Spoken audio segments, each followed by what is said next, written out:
Hello, welcome to another episode of Poems for the Poetically Challenged. Today we have 4 poems. The first one is called Coming by Kenneth Rexroth. You are driving to the airport along the glittering highway through the warm night, humming to yourself. The yellow rosebuds that stood on the commode faded and fell 2 days ago. Last night the petals dropped from the tulips on the dresser. The signs of your presence are leaving the house one by one. Being without you was almost more than I could bear.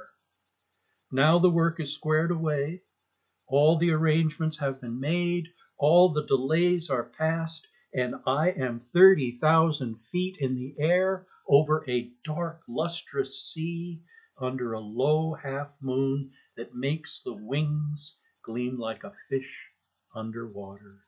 Rushing south 400 miles down the California coast to your curving lips and your ivory thighs.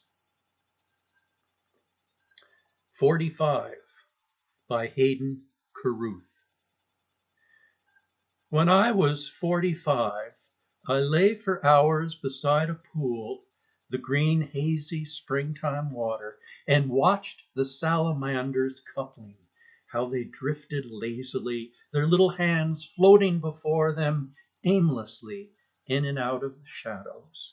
15 or 20 of them, and suddenly 2 would dart together and clasp one another belly to belly, the way we do, tender and vigorous, and then would let go and drift away at peace, lazily, in the green pool that was their world, and for a while was mine. Leisure. What is this life if, full of care, we have no time to stand and stare?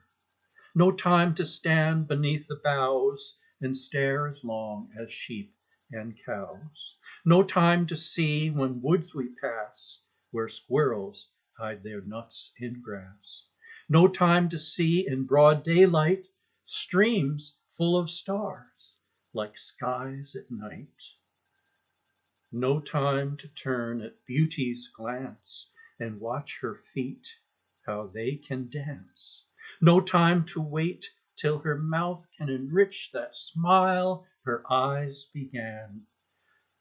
A poor life this, if, full of care, we have no time to stand and stare. Intimates by D.H. Lawrence. Don't you care for my love? She said bitterly. I handed her the mirror and said, please address these questions to the proper person. Please make all requests to headquarters. In all matters of emotional importance, please approach the supreme authority direct.